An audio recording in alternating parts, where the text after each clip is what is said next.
State Government's webinar series. Today's event, Connecting Higher Education and Industry for Economic Development, is a component of the 2014 Leaders Initiative focused on state pathways to prosperity. CSG President, West Virginia Governor Earl Ray Tomlin, and our Chairman, Tennessee Senate Majority Leader Mark Norris, are pledging their tenure to focus on workforce and education, leading to economic prosperity for the state. I'm Pam Goins, Director of Education Policy at CSG. As your moderator, I want to thank you and welcome you for joining us on this call. Recent data collected by the Association of University Technology Managers indicates a positive correlation between the money spent on research and success in economic development. As states and localities compete for industry investment and jobs in a very uncertain global economy, they need greater access to experts to provide guidance on the expected benefits and costs of economic development projects to make very sound decisions. Again, as I mentioned, this is part of CSG's State Pathways to Prosperity initiative, and today's webinar will focus on a variety of advanced analytical tools to help academic executives, industry scientists, and policymakers make better evidence-based decisions on key research strategies. Our speakers will showcase the Michigan Corporate Relations Network, which is a unique collaboration of 6 research universities and Michigan's University Research Coordinator and the University Experts Portal, a searchable research networking system that provides every researcher at public higher education institutions in Michigan. A few logistical points for our listeners who are new to CSG's web conferences. Please note that this webinar is being recorded, will be posted to the CSG's Knowledge Center shortly after the conclusion of today's event. If you're listening over the phone but are not logged into the web portion of this event, please refer to the registration instructions you received. This will help you access the slides that our panelists will use today.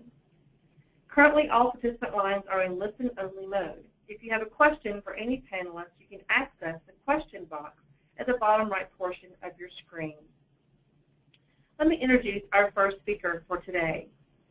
Daniel Calto is the Director of Solution Services, Academic and Government Institutional Markets for Sci-Val and Reed Elsevier Incorporated.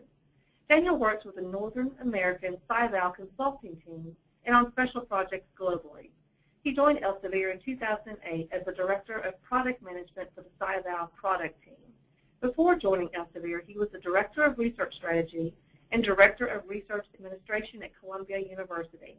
He also worked as Director of Sponsored Programs Administration at New York University School of Medicine and in a variety of administrative and clinical positions at Mount Sinai School of Medicine in New York.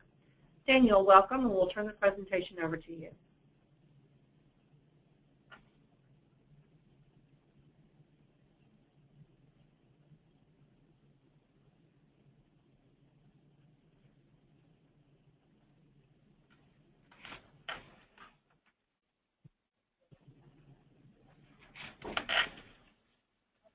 Hello, thank you for joining. My name is Daniel Kelto, Director of Solution Services at Elsevier. I wanted to talk to you today about a recent trend that we've seen at both the university and state levels to implement systems that can be used by academics, industry researchers, and state economic development agencies and governments to facilitate industry-university government collaboration at the statewide level. This is sometimes called the triple helix approach. The first trend is the development of statewide research networks, and we'll see an example of those today. These systems strive to create a single, cohesive, and searchable network making up all academic researchers in the state. These networks are overwhelmingly open and public ones, freely available over the web, and they allow others, including industry scientists and government policymakers, to search for very specific kinds of research expertise. State governments have also been looking to custom analytical services to provide them with data-intensive reports and other capabilities to help them better understand how their state is situated vis-a-vis other states in R&D capacity. We know that states currently compete strongly to attract industries with heavy concentrations of knowledge workers. Doing this successfully can mean better jobs and greater prosperity for the state. A good example is Mitch Daniels.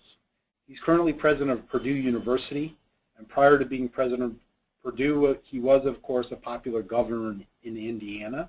But before that, he actually worked at Eli Lilly as their president of North American operations. He was able to help successfully create a strong and rapidly expanding biotech corridor in Indianapolis, drawing on his ties with universities, industry, and government. He really embodies someone who's worked successfully at each node of the triple helix.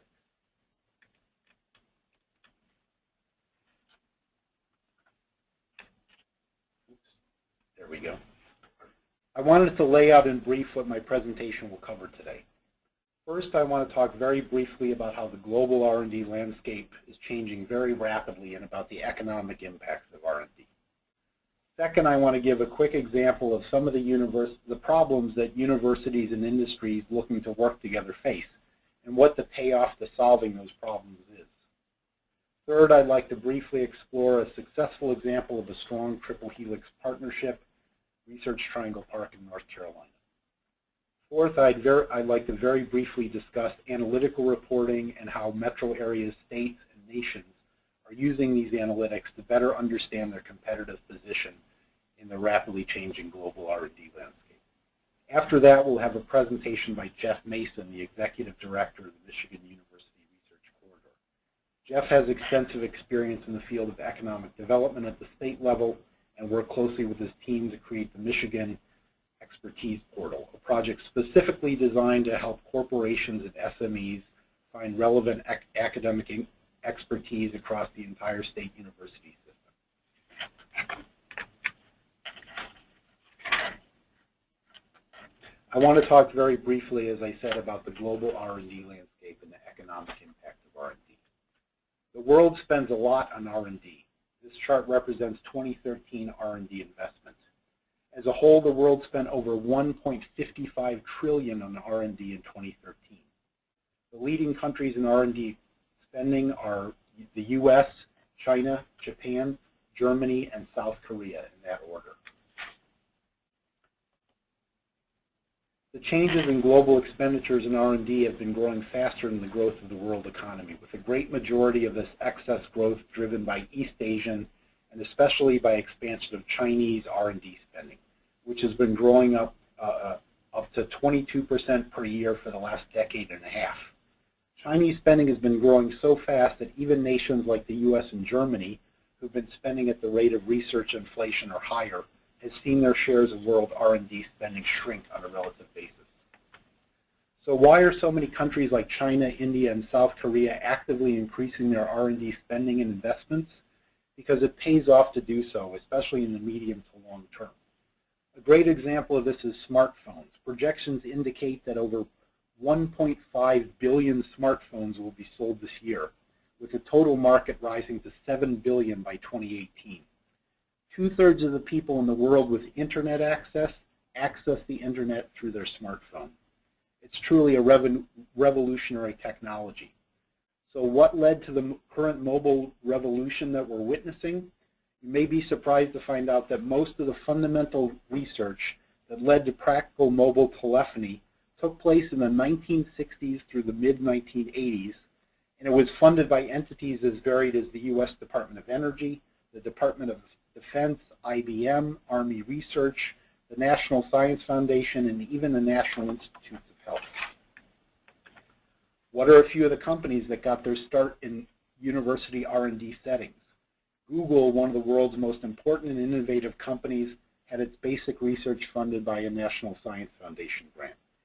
SAS Software, which now employs 11,000 people, began as a research project funded by the Department of Agriculture at NC State to analyze crop data. Cisco Systems, Pacific Biosciences, Genentech, the list goes on for literally thousands of companies. Most of these companies are SMEs, and we know that SMEs have accounted for virtually all of the net job growth in the United States since 2008. And perhaps the most stunning statistic to me, MIT graduates alone have started over 25,800 currently active companies.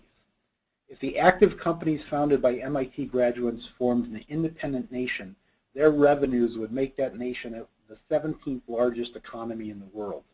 Within the U.S., these MIT companies currently generate hundreds of billions of dollars and hundreds of thousands of jobs. The global impact of these companies is more than $2 trillion in annual sales. I mentioned one key trend that we're seeing is the use of statewide research networking systems. So what are some of the problems that research networking systems are trying to solve, and what is the potential payoff for solving these problems? I was recently at the State Science and Technology Institute conference in Portland, Oregon, and I heard a fascinating presentation on the efforts of Portland State and Intel to work together. In many ways, they're an odd couple.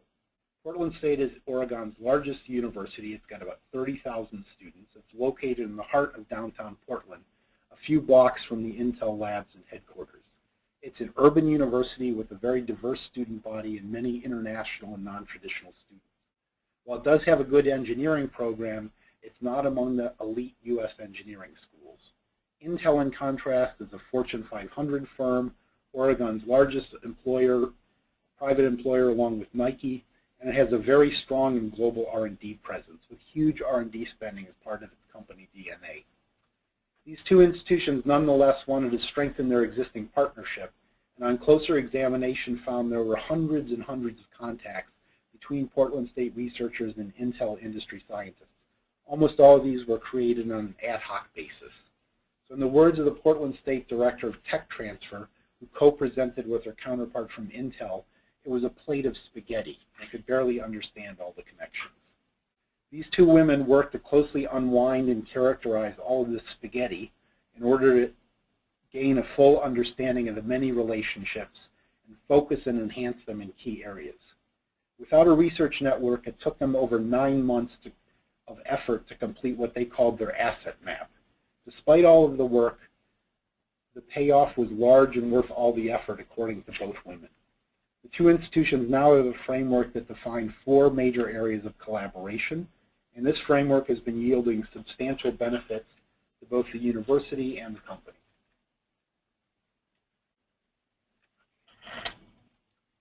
Now, not only Intel or Portland State have benefited from the showcase programs or the university industry's enhanced relationship.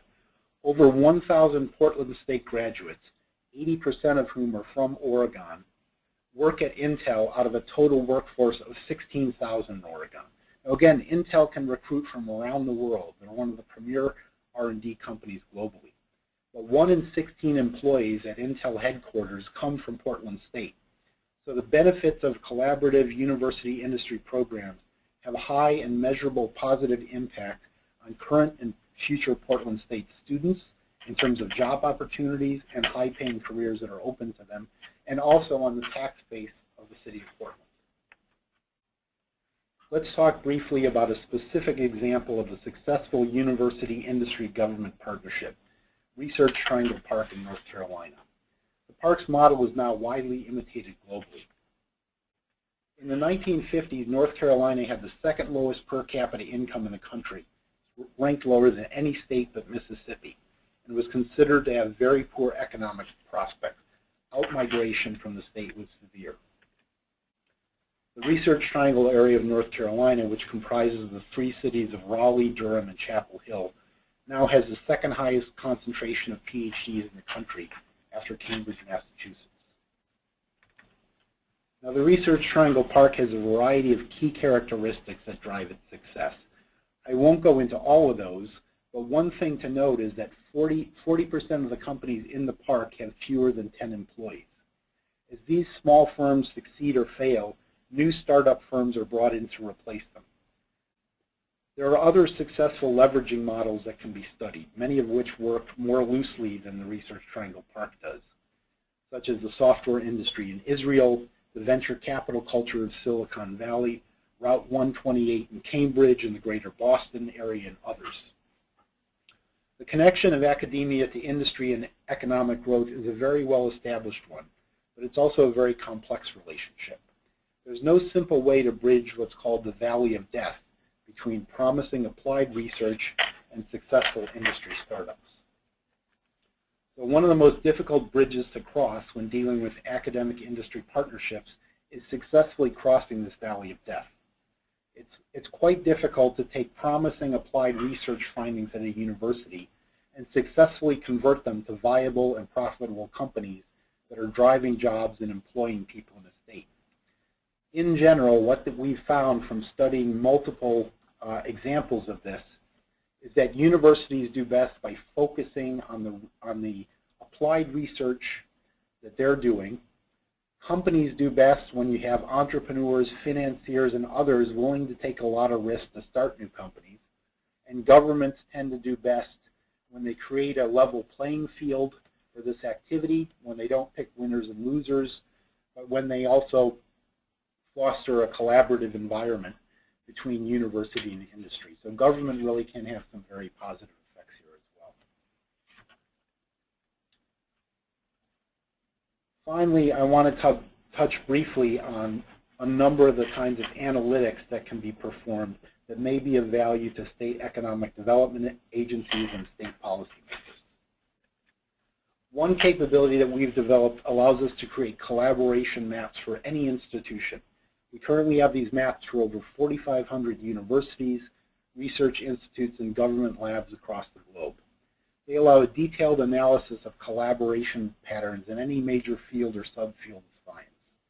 This map, for instance, represents every co-authorship relationship across the globe that University of Michigan has. The white numbers indicate the number of institutions in a particular country where there's a co-author relationship. If we zoom into a particular nation on the map, and this is just a Google Maps function, the number of institutions becomes the number of individual co-authors that U of M researchers are engaged with. At a glance, this can show us those institutions that have the highest total number of collaborations with U of M researchers, either across all disciplines or in specific research areas. This is a map of overall collaborations in Greater Beijing. Tsinghua University is perhaps the leading university in China in terms of its publication and impact. If we click on that link, we can get a great deal about the nature of the collaborations with Tsinghua, down to individual research areas, co-authors, and even individual papers. Here we can see collaborations are highest in physics and astronomy, but also in various engineering and materials science disciplines. Now this detail exists not only for universities, but also for major corporations and government labs that collaborate with academic institutions. So these can be great resources for people working at that nexus of industry and university partnerships. We can also look at the same kind of data in tabular format for any major subject area. So this is an interesting one. This is Michigan's collaborations in engineering. And of note, their fourth most frequent collaborator is Ford Motor, and their sixth most frequent collaborator is General Motors. So General Motors and Ford are among the top institutions that U of M engineers write papers with. We can also look at this data in other ways, and here it's quite clear, Michigan is the red line, that it does significantly more research with industry than any other engineering school. It's well ahead not only in terms of publications, but in terms of total percentages of publications in engineering that are co-authored with the industry partners. And again, we can look at more detail. 18% of the papers at University of Michigan are co-authored with an industry partner. That's really an exceptionally high number, and it has to do with the fact that the University of Michigan has long-standing ties to the automotive industry. But this is a way for industries actually to find out who collaborates with industry most frequently. We can also look at competencies on an institutional or even a national level. This is the U.S. Circle map, which has over 1,800 research competencies. It highlights the research strengths of the United States and a huge amount of details embedded in this visualization. We can take this map and we can also compare it against maps of India, China, Germany, and the UK, find out which institutions are strongest in particular disciplines, etc. We're also frequently asked to provide specialized reports and analysis by governments, universities, and corporations, and we have a dedicated team that produces these custom reports. This is a good example of the kind of advanced analytical reporting we can do for government entities. This report was commissioned by the UK government's Department of Business, Innovation and Skills, an economic development organization for the UK national government. They wanted a detailed study to track the UK's position in the global R&D landscape I mentioned earlier. Was the UK still competitive in research? Was it losing or gaining ground compared with other countries? how did it collaborate with both the established and the emerging research economy? This publication was originally done in 2011, and it had a substantial policy impact at the national level of the UK government. And we were recently asked to do a 2013 update and expansion that looked much more closely at university-industry collaboration in the UK. We've also done joint reports with the Royal Society, the world's oldest scientific society, on the changing global research landscape. We have many different types of analytics that we can do, and we don't only use our data, we also use very large and rich public data sets like the OECD R&D data, worldwide patent data, etc. We try to bring this all together. This is a brain circulation map of the United States and shows how scholars circulate in and out of the U.S. from other countries and how American faculty go abroad. I don't want to go into all the details of this in the interest of time, but what the data show conclusively is that the more open a national research economy is to outside talent, the better it performs in terms of scientific impact. This greatly benefits both the U.S. and the UK. Both countries attract talent from all over the globe, thanks in part to the strengths of our best research universities. We can do the same kind of analysis for a state. This is for the state of Ohio. These data indicate that the most productive researchers in Ohio circulate in and out of the state, and the researchers who stay in Ohio for their entire careers are less productive overall. A lot of academics and policymakers worry about brain drain out of their states, but the data for virtually all of these maps consistently show that people leaving and returning to the state is highly beneficial to the state's research productivity. These maps can also look at what happens with highly trained PhDs in a state after they graduate. Do they stay in the state or the region, or do they go elsewhere to live and work? This is a heat map of the states that most frequently send people to Ohio universities. For Ohio, these changes are positive. And it has more people coming into the state than going out. The darker the state is, the more researchers the state is losing to Ohio. Recently, we've also been working with economic development groups from the large metro regions that want to get specific data on the level of collaboration between universities and industry in and around a city. We can do customized analyses for these cities in order to give actionable information and help them drive policy and investment decisions, and also do comparative analysis of existing university-industry collaborations in the city as compared with similar cities, with the ultimate goal of enhancing such collaboration and benchmarking best practices. I'd like to stop here and again introduce Jeff Mason. Jeff will talk about the Michigan Expertise Portal, and let me just turn the presenting over to him. Thank you, Daniel, very much. We appreciate your comments today. As he mentioned, Jeff Mason will present next, and he's the Executive Director of Michigan's University Research Corridor, which is an alliance among Michigan State University, the University of Michigan, and Wayne State University. This corridor aims to transform, strengthen, and diversify Michigan's economy by leveraging the intellectual capital of public research universities to attract knowledge economy businesses. Prior to coming to the URC as Executive Director in 2009, Mr. Mason served as Senior Vice President and Chief Business Development Officer for the Michigan Economic Development Corporation. He's also headed up the Technology Development Group, working to grow the technology-oriented segment of Michigan's economy. Jeff, we'll turn the presentation over to you. Great, thanks, Pam. Hopefully everybody can see the first slide in the presentation. Let me start by kind of giving you a little background about the higher education system in the state of Michigan, and then the University Research Corridor and the Michigan Corporate Relationship Network, and then how kind of demo the CERN Expertise Portal that we developed in collaboration with Elsevier to connect industry to academia and the universities. So in terms of the background on our higher education system in Michigan, we have 15 public universities spread across the state. And we do not have a governing or controlling body that controls all 15. Each university has a separate governing board or body and operate independent of each other.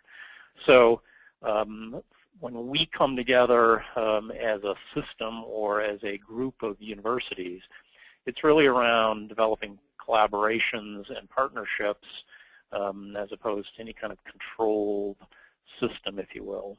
And so the University Research Corridor was created back in 2006 really by the presidents of our 3 major research universities in Michigan, Michigan State, the University of Michigan, and Wayne State University, to connect these institutions to grow research collaborations and, more importantly, or as importantly, be an asset to the state's economic future and economic prosperity. So our 3 universities that make up the URC have about $2 billion in annual research and development each year. We have over 138,000 students enrolled in our 3 institutions, graduate over 32,000 students each and every year.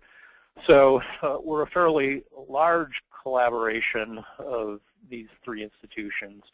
But really the Michigan Corporate Relationship Network was a new collaboration that we developed with 3 other universities, public universities in Michigan, Western Michigan University,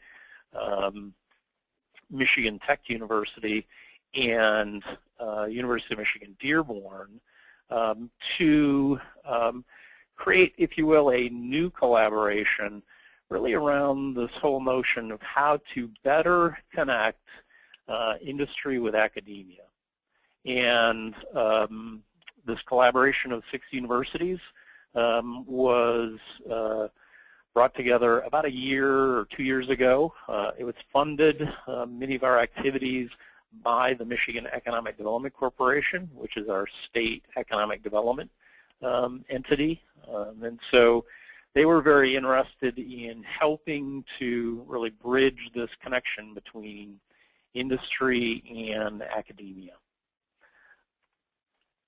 The MCERN, as we call it, the acronym for the Michigan Corporate Relationship Network, really was created to do a number of activities, mainly focused on working with small and medium-sized enterprises here in the state of Michigan.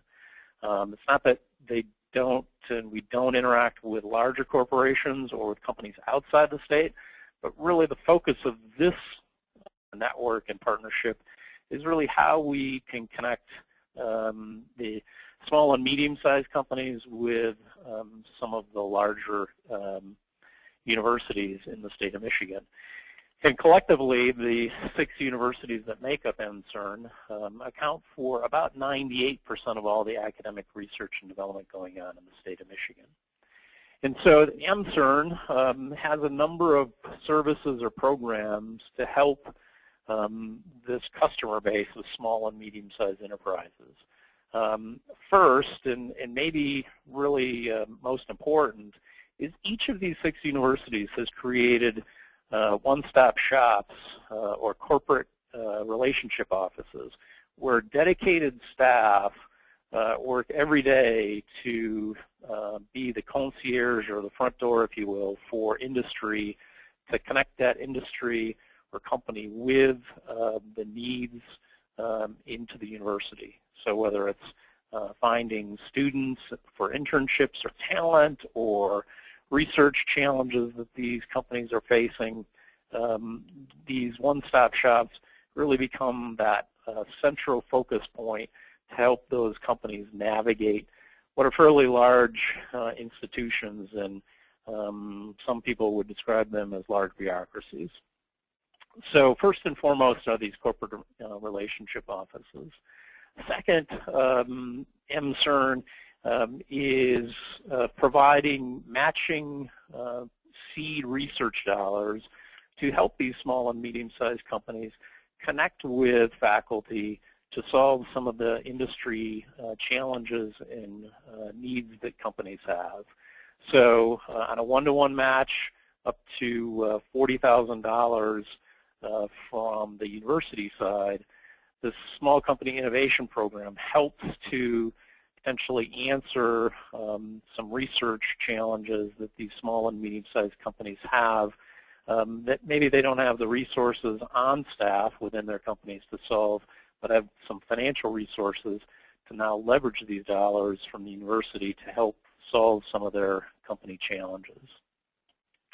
Through another program, our initiative, the Information Transfer Source, the periodicals and research information that exists at our research universities now become available to these small and medium-sized companies at a very nominal price and cost, so that potentially if they need to obtain research information, they can do so at a fairly simple and easy way.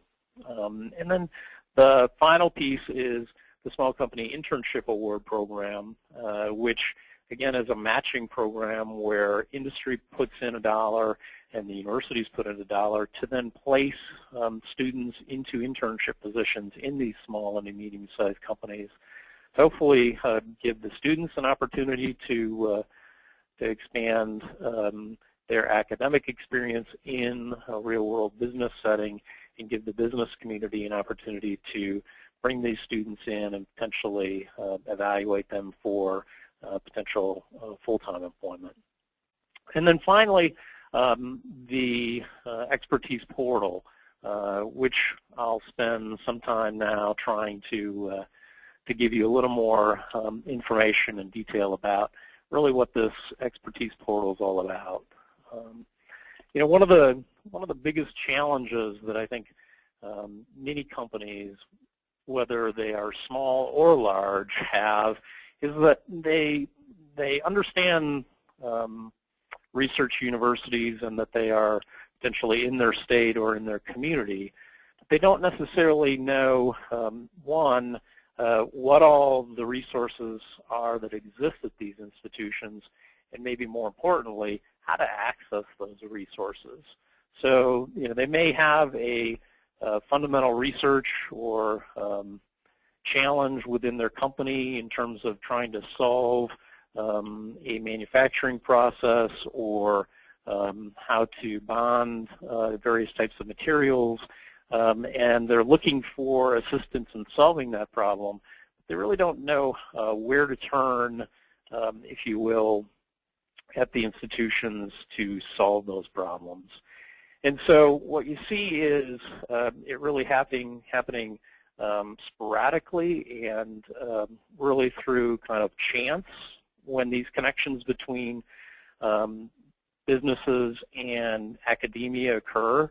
So maybe these connections occur at a conference or at a seminar or in social settings, where a company researcher connects with a faculty member or gets connected through a faculty member to another faculty member, and all of a sudden sparks start to fly and they start to understand there is a solution potentially within one of the colleges or schools at the universities that might be able to help solve that problem that the company is facing. But the expertise portal is really an attempt to say, let's try to move this from being more serendipity or by chance, and let's try to make it more predictable in terms of how companies can potentially find the resources that exist at our institutions. And so working with Elsevier, what we've created is an expertise system that relies or really is driven by the faculty expertise system that exists at each of these institutions. When we first started envisioning this expertise portal, we saw that at our institutions, Michigan State, U of M, and Wayne State University, all three of these universities were already starting to or had already developed their individual expertise portals working with Elsevier using SciVal experts, which really is just a system to catalog and identify the experts that exist at these institutions. But we said it's great to have faculty expertise, but wouldn't it also be wonderful to include other information that companies are looking for, including things like facilities and lab and equipment that's available for companies and industry to use, or intellectual property. And what we had seen was that at our institutions, these institutions were using the Elsevier product to help them in terms of identifying additional grants, to find collaborations for research collaborations between faculty members. And we said, wouldn't it be great if we could turn that model slightly and now use that to help industry find these faculty members and find collaborations and find facilities and labs and intellectual property for their use. And so we leveraged what really these individual institutions were spending to create their individual expertise systems and built on top of that this expertise portal. So the expertise system really relies upon, again, the individual information that exists at each of the universities that make up CERN, and it relies on information from the Elsevier system that collects information about grants and publications from the individual faculty members at these institutions. And today we have, within the expertise portal, roughly 10,000 faculty members that exist at these institutions in Michigan that are part of the portal and CERN system, to now make that information available to industry. And so what you see here is just some information about a particular faculty member at Western Michigan University, some of the publications. You can actually explore and find out what other networks of researchers they interact with, and hopefully begin to, as a company, understand those experts that are out in the institutions. It uses some technology that Elsevier describes as fingerprinting, so fingerprinting each of these faculty members that then the universities essentially put into their system, which then feeds up into the portal. So again, all of the individual information from the institutions feed up into the portal, and this screen just shows the kind of search engine, if you will, or the front page of the search engine for the expertise portal. If you were to be a company, potentially as an example, that's looking for some assistance in relationship to corrosion, so you have a problem in terms of corrosion of certain metals or materials, maybe in your manufacturing process, you could enter a keyword such as corrosion under a basic search, or you can also use more complicated or other types of searches.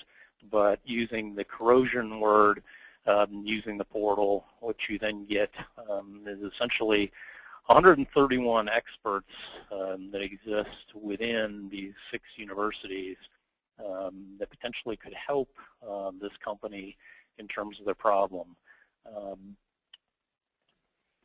You can then drill down into one specific faculty member and, again, understand some of the publications and some of the grants that they receive as it relates to this issue. You then have the ability in the portal system to actually select certain faculty members or faculty members that you may have drilled down and promote them and put them into what really would be described as a shopping cart or a list of people that you have an interest in. You also have the ability to, again, look at core facilities or labs that are available. You can drill down there and understand more information about those specific labs and some of their capabilities. Again, this isn't all labs and facilities at the individual universities. These are only facilities that are available and open to industry to make use of. You then can select some of those labs or facilities just like you can with faculty, and you can advance them and put them into that shopping cart or your expertise list, if you will.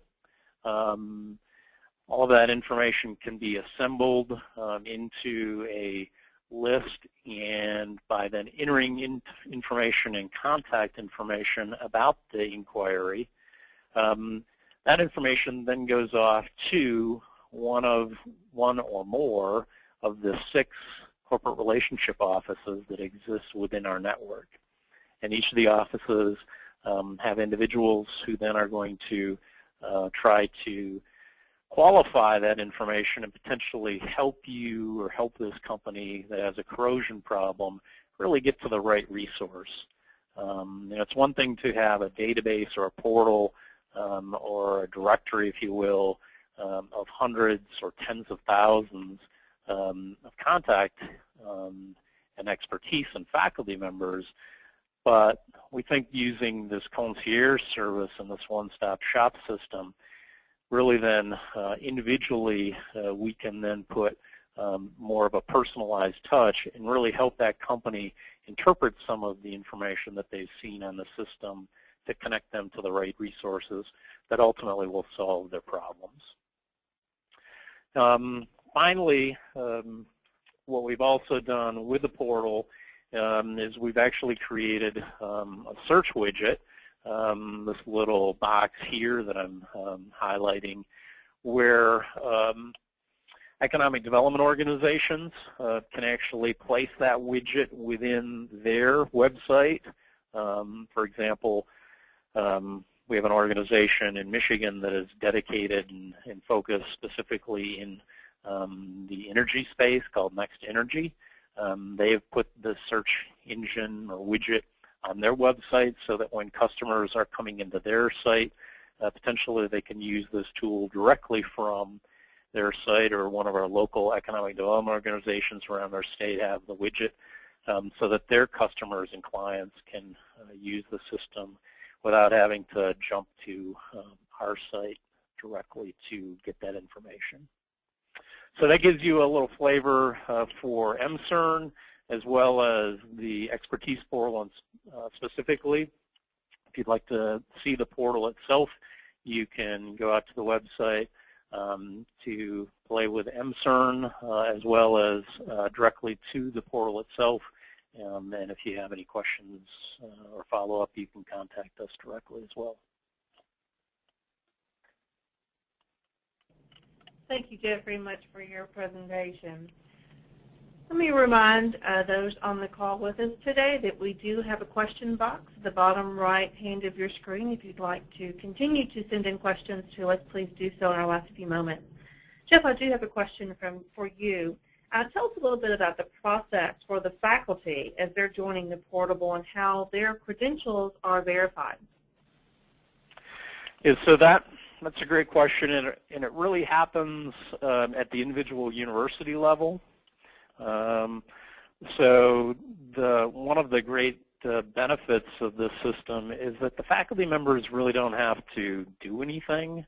There's a lot of systems or a number of other types of systems that have been created whereby the faculty members need to go out and basically maintain and update their systems. This system really takes information that already exists out in the public space, and the universities then essentially are able to turn those faculty members on or off, or essentially promote them into their local expertise system. And then once they're in their local or individual university system, then they can be promoted directly up into the overall portal. So for example, at some of the universities, they don't put all their faculty members out there. They might just put people from the engineering and the medical schools, and maybe not faculty members from some of the arts and literature and sciences areas, but the individual institutions have the ability to include them all or make that selection. Thank you. Daniel, a question for you. You talked early in your presentation briefly about Reach NC, and we've heard from Jeff and the effort happening there in Michigan. Are there other state programs that you could direct our listeners to? Yes, we're working on a number of these types of systems with states. They have slightly different models. So the Michigan model is a little more distributed. Reach NC is a little more centralized. But we have a system that connects the schools in Arizona. We've connected the 6 medical schools in Texas together. We've connected the 2 primary research campuses in Nebraska, and we're talking to a number of other states. One of the nice things about this technology is once the profiles are created anywhere, so once they're created at a local school, right, those are available for virtual networks everywhere. And we've created some sites, for instance, one for solar fuels, where we have people profiled from all over the world, and they're all solar fuels scientists, and they can easily kind of collaborate amongst themselves just using the virtual network. What we're really looking at is the publication abstracts, their grant descriptions, the patent descriptions. We fingerprint all those to get a very detailed profile of each individual, and that profile can be searched. Thank you. Jeff, back to you. Tell us a little bit about how the CERN markets these services to new businesses coming into the state or those small and medium-sized businesses that are already in Michigan. How do you get this information to them? Yeah, that's I think a great question, and one of the big challenges. That search widget that I described in terms of the expertise portal specifically, we've really worked hard to use intermediaries, if you will, local economic development organizations, industry associations like MishBio, the Biotech Association here in Michigan, or an organization, Business Leaders for Michigan, which is our business roundtable representing 80 of the largest companies in the state of Michigan.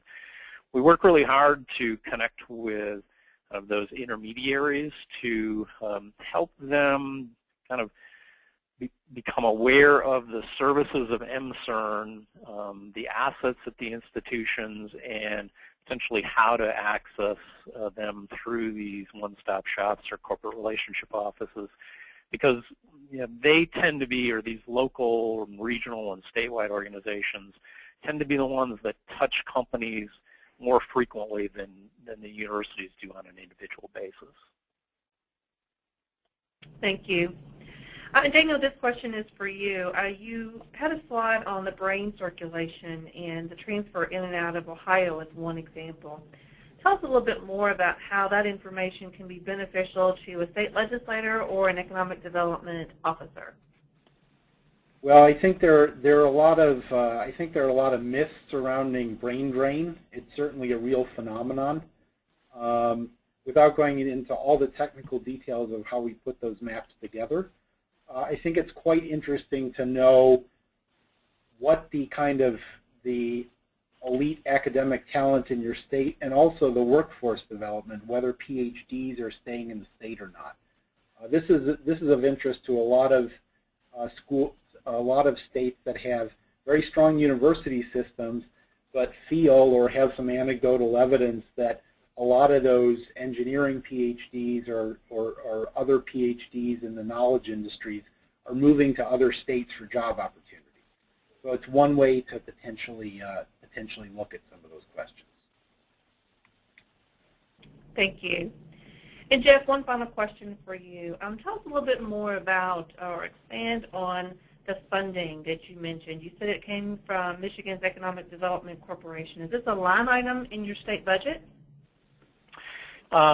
It's not. I mean, the Michigan Economic Development Corporation is funded from the state, partially through appropriations, and then also they received some funding from some of the casino gaming revenue in the state of Michigan.